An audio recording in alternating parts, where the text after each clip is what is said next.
I don't know where to start, except to say thank you for inviting me today. This is a wonderful crowd, and I appreciate it. Let me start my story telling you where I came from. I was born and raised in South Dakota on a farm, but this farm was settled by my father before South Dakota was a state.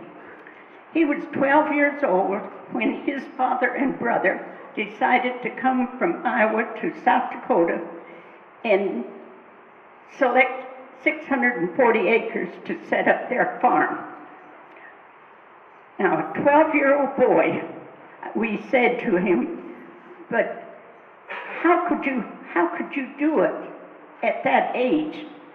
He said, well, you know, and when they came, they had to build a one-room sod house for him, and they left him there all winter long by himself while they went back to Iowa to bring the rest of the family in the spring. He said, well, I had all the education that I could possibly get in Iowa, and he said, I was the only one that could possibly be left in the sod house. But he said the Sioux Indians would come and make sure that I had food and fuel so they could live. And he said I had my horse and my gun, and he said I was learning to play the violin. And he said in the evening I would play my violin, and then I'd look up and there would be a group of Sioux Indians, and the next morning they would have a prairie chicken or some type of fuel to take care of me. And that's where I came from. So I like to think that when I graduated from high school and I wanted to go to college, I did a 2-year course, took 2 years in Minnesota. This was in 1942. War had already started, and when I finished, I was able to get a job at the power company in a small town in Minnesota. But every weekend, another boatload of young men would be called up to go into the service, so that, well, it was hard for us girls to find anybody to date, so the thing to do was just join the service.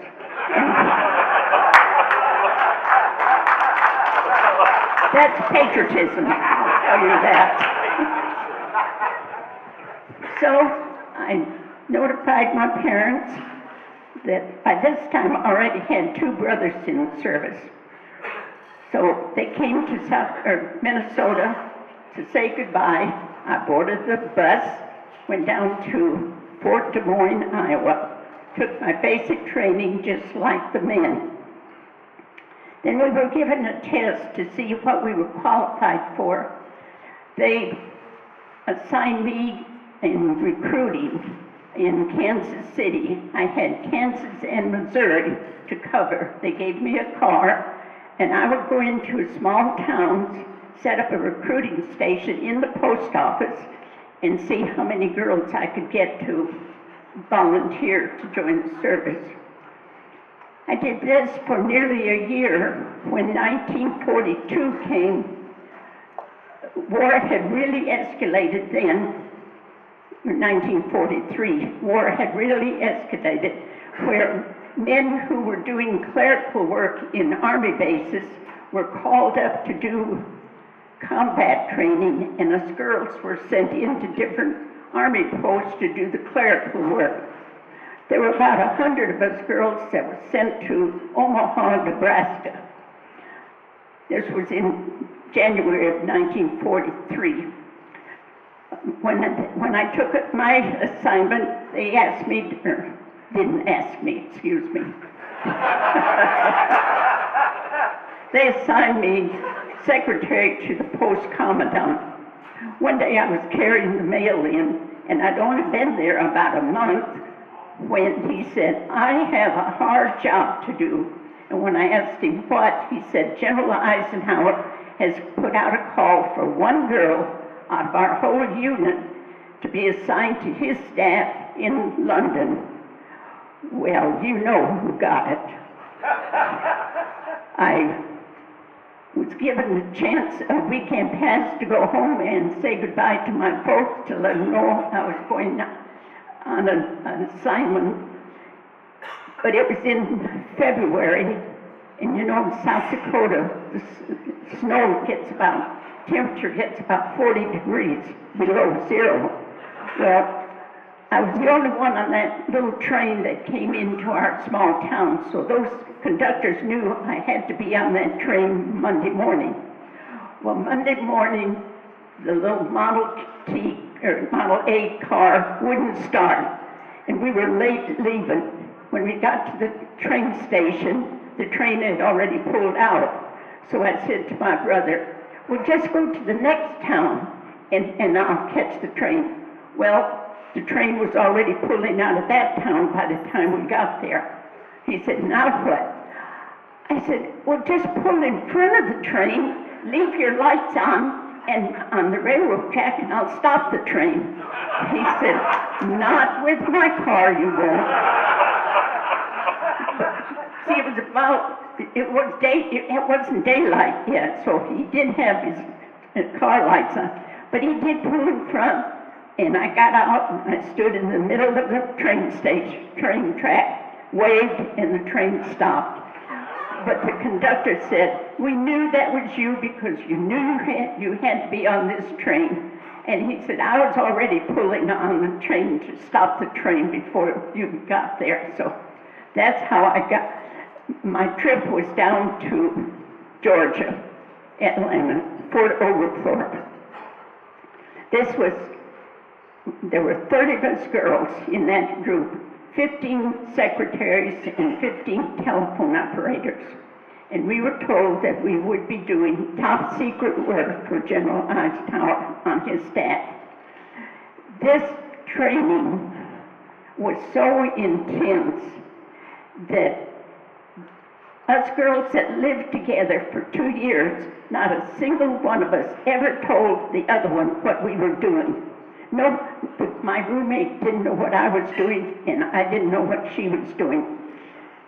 But it was so intense that I knew that I couldn't tell anybody about it. So we finished the training, caught the train up to New York, and we boarded the Queen Mary. Now let me tell you, that was enough men to last me a lifetime. There were so many. It took us 5 hours to board that ship. They put us, and the 30 girls were the only ones on women that was on that ship. So we were put in very small 2 cabins with a guard outside our door. And at 9 o'clock, he'd tap on the door and escort us to the dining room, and then escort us right back again. And at 4 o'clock, he would tap on the door and escort us again. Then we had about 15 minutes up on top of the ship to get some exercise and fresh air, and then come right back down again, but he always stayed by our door. But it wasn't too bad. Took us a little over 3 days to cross the ocean. We landed in Perth, Scotland, and then took the train down to London.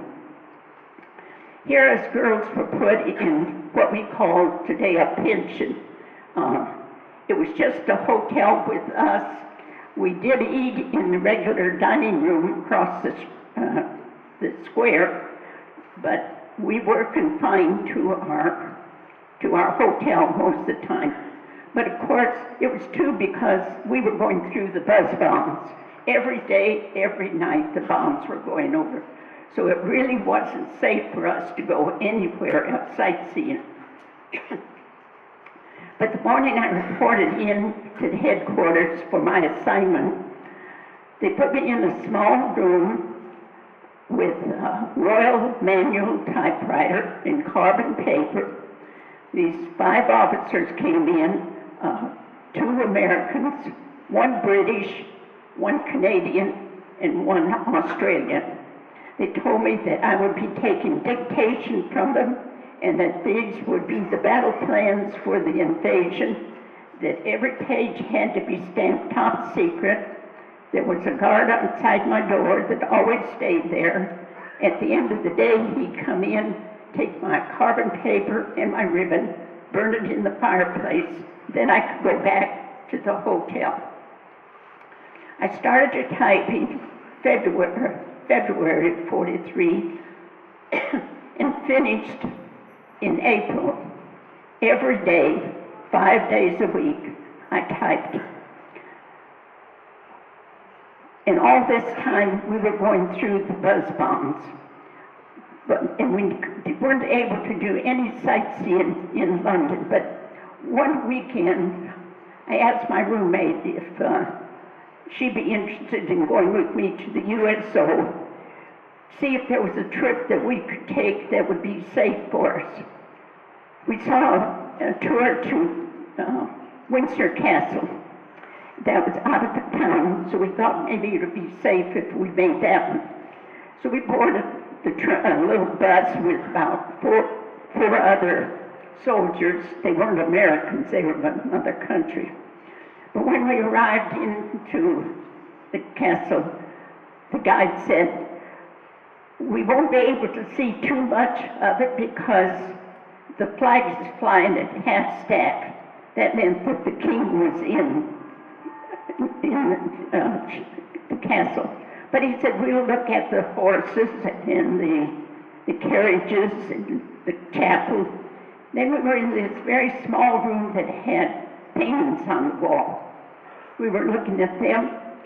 Well, the door opened and the king and queen and Margaret and Elizabeth walked in. Now here's a little country girl. How do you greet a king? Do you genuflect? Do you kiss his ring? I just held out my hand and I said, I'm Helen. I'm an American and I'm on General Eisenhower's staff in London. And the king said, oh, do you know Margaret? I said, well, no, I don't. He said, she's going to be driving for your American officers at the embassy. So I looked at him and said, I hope I see you around. Never dreaming I was looking at the next Queen of England. And the other tour that we took while we were in London was to 10 Downing Street. This is about 4 o'clock in the afternoon. We walked in and went into the reception room, and the housekeeper, I asked if we would like a cup of tea. Well, we were good tea drinkers by this time. So we picked up our cup of tea and our scone, and the door opened and Winston Churchill walked in. That's all he said. He came in, picked up his cup of tea and walked out. But that night I wrote to my mother and I said, I had tea with Winston Churchill.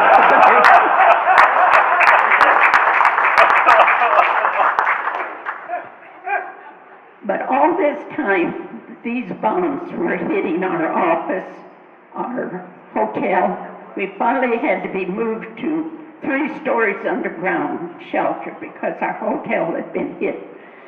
We worried constantly whether, if even walking from the office to our hotel, if it was going to be safe, because London was really, really getting bombed. Then, April, we finished the typing, and the men came in and said, we're going to carry the original and one other copy up to the general. Did I want to go with him? I said, yes. So we walked upstairs. I handed the original copy to the general, and he said, do you know what you've typed? I said, yes, sir. These are your battle plans for the invasion.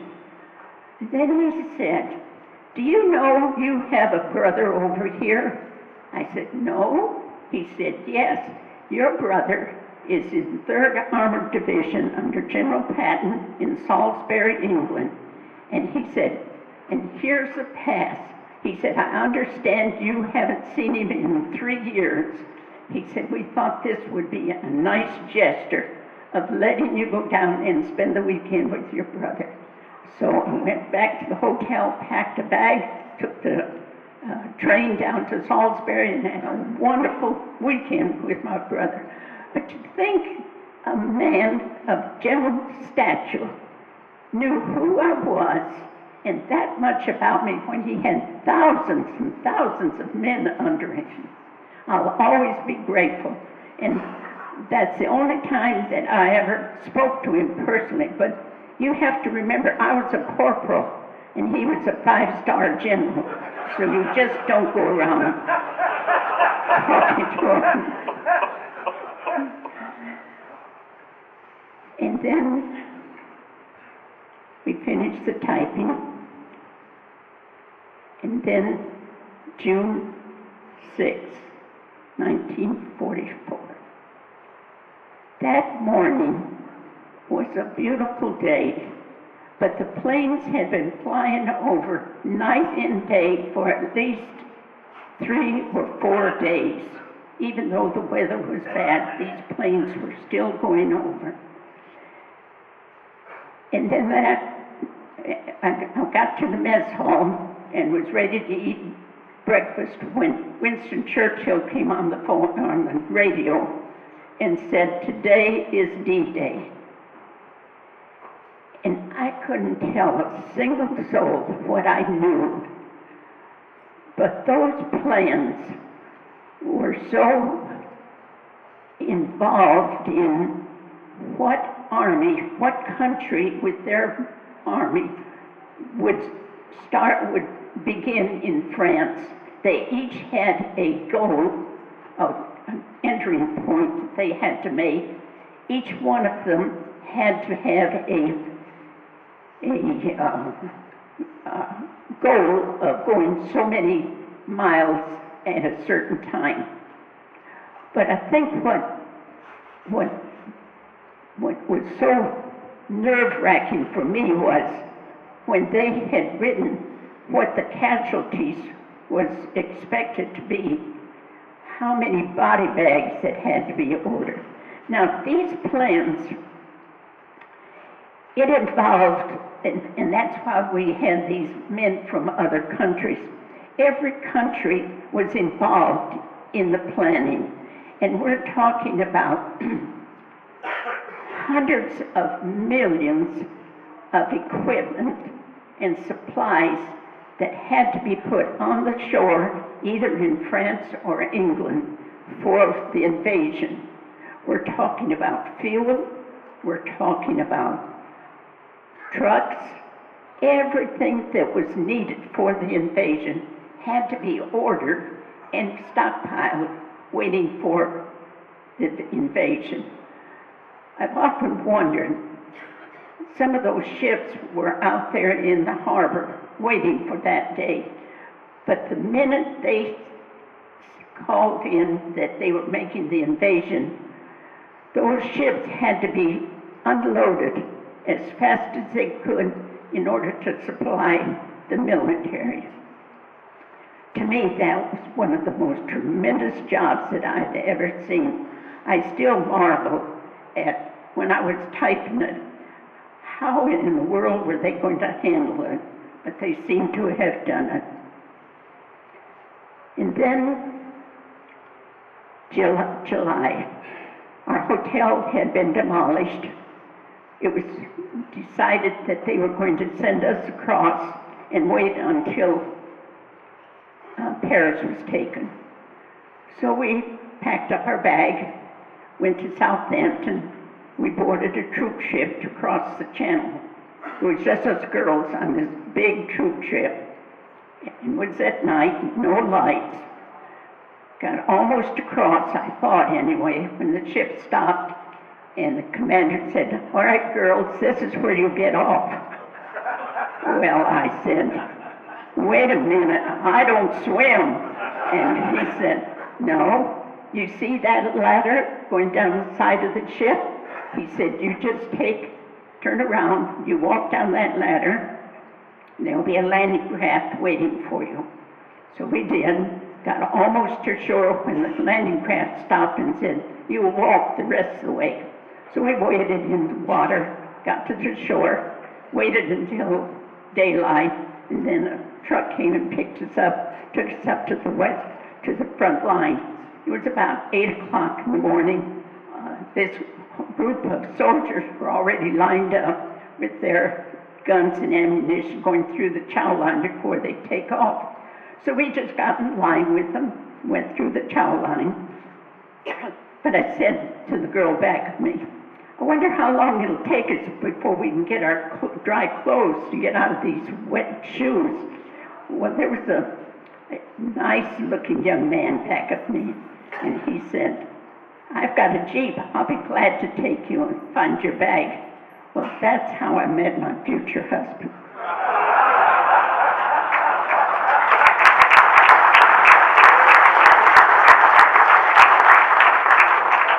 So we stayed on the beach for about 3 weeks until Paris was taken, and then they flew us into Paris. Now, they were still fighting on the streets when we got there, and I didn't know, and at the time, the scuttlebutt going through was, who's going to save the city of Paris? We know that the Free French wanted to. We knew that the British wanted to, but we also knew that General Patton wanted to do it. When Paris was almost ready to take, General Eisenhower cut General Patton's gas off, fuel off. Wouldn't let him get into it because they wanted to make sure that they knew who was going in. Well, the Free French would have done it if they had the, thank you.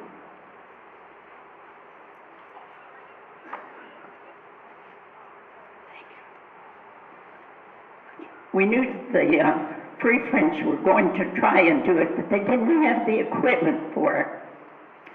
So it ended up by General Patton going in and saving the city of Paris. But when we arrived, they were still fighting in the streets, so we had to stay in our hotel for 3 days until the fighting was over with. I remember I went upstairs to sign my room, and there was a German officer's uniform in there. It was, all of his clothes was in there, so he must have left in a big hurry.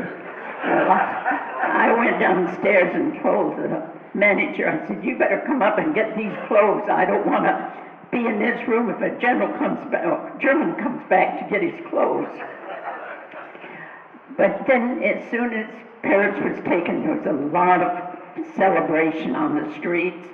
I wondered how many of you, if you were in that invasion in Paris, was one of those on the streets. We didn't go outside. We stayed in the hotel because I didn't think it was safe for us. There was just too much going on in the streets. You couldn't tell what might happen. So anyway, Paris was taken. So then we went and set up General's office. It was just off of Champs-Elysees. We had a second-grade hotel for a little while until they upgraded us to a much better one. And but we still, 30 girls, stayed together. The only contact we had with anybody was the officers that we worked for. This was, when I speak now to high school and children, students, I tell them how important it is that they study history, that you never know what's going to happen. When I reached Paris, I took advantage of everything that I could, all of the museums, all the places of interest that I had read about in my history books.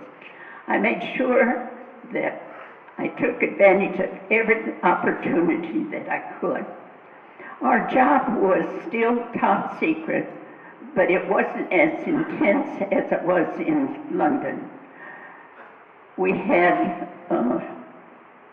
people come in from the United States that was doing research that we worked for, but it was an entirely different atmosphere. We could leave the office and go sightseeing anytime that we wanted to when we were off from duty. But us 30 girls still stayed together the whole time. And then I'm thinking, the war we knew was almost over. And then when the call came that the war was going to be over, they were now making plans to sign the peace treaty. They gave us time to take some little tours out of Paris to different places that we wanted to go. But I remember, I thought this, and then it was May 6th, 1944, when the peace treaty was signed. I thought, well, now we'll be able to go home. But then they sent me to Frankfurt, Germany. We were